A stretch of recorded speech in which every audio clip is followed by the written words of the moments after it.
οποία και χαιρετίζω, θα ήταν καλό το σωματείο όταν υπάρχουν τέτοιες καταστάσεις, μάλλον να γίνει το ρέξι για να χωράνε περισσότερο και να είναι και οι καταστάσεις πιο καλές, οι διαδικασίες. Λοιπόν, πολύ σύντομα, δεν θέλω να σας κουράσω, κυρίως εσείς πρέπει να μιλήσετε. Τι κάναμε σαν Λαϊκή Σπήρωση μέσα στο Δημοτικό Συμβούλιο για το συγκεκριμένο θέμα? Πρώτον, ζητήσαμε έκτακτο Δημοτικό Συμβούλιο από τη Δημοτική Αρχή και από το Προεδρείο του Δημοτικού Συμβουλίου και οι κύριοι και κυρίες μας αρνήθηκαν. Έκτακτο Δημοτικό Συμβούλιο με ζήτημα το τι γίνεται αυτή τη στιγμή στα ξενοδοχεία. Μας αρνήθηκαν και μάλιστα μας είπαν ότι δεν μπορούμε να κάνουμε μονοθεματικά δημοτικά συμβούλια. Λοιπόν, σας ενημερώνω ότι τη Δευτέρα γίνεται μονοθεματικό δημοτικό συμβούλιο για το ζήτημα των καυσίμων. Γιατί υπήρξε ένα γραφειοκρατικό πρόβλημα και δεν μπορούν να βάλουν καύσιμα στα αυτοκίνητα.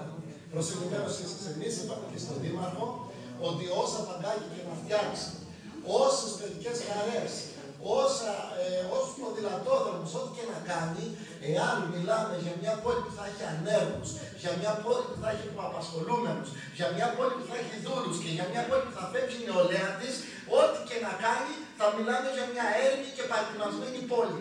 Γι' αυτό λοιπόν του είπαμε και θα το ξαναζητήσουμε, είναι το κύριο μέλημά μας αυτό. Το δεύτερο, του ζητήσαμε σε πρώην μερίσιας διάταξης να συναντηθεί το Δημοτικό Συμβούλιο με τους ξενοδόχους και να πιέσουμε με όπλο την αύξηση των δημοτικών τελών σε περίπτωση που επιμείνει ο Σύλλογος των Ξενοδόχων Λασιδιού να καταγγείλει την κλαδική σύμβαση.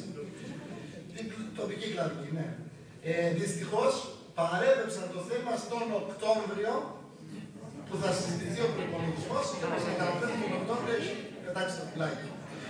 Αυτά τώρα σαν μια ενημέρωσή σας για να ξέρετε και ποιοι είναι μαζί σας και ποιοι είναι απέναντί σας.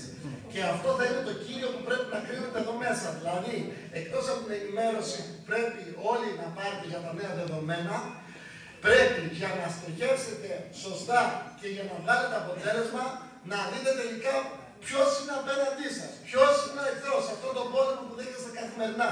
Δηλαδή, ποια τάξη είναι απέναντί σας, τα κόμματα που εξυπηρετούν κάποια τάξη, μήπως είναι απέναντί σας και ποια είναι μαζί σας, να κρίνετε, να αποφασίσετε, να έχετε φιβολία στο πώς θα τους αντιπαλέψετε. Διότι ό,τι και να πούμε, αν δεν ξέρουμε ποιος είναι απέναντί μας, αν δεν ξέρουμε και δεν ονοματίζουμε τον εχθρό, το χάσαμε το παιχνίδι. Ευχαριστώ πολύ.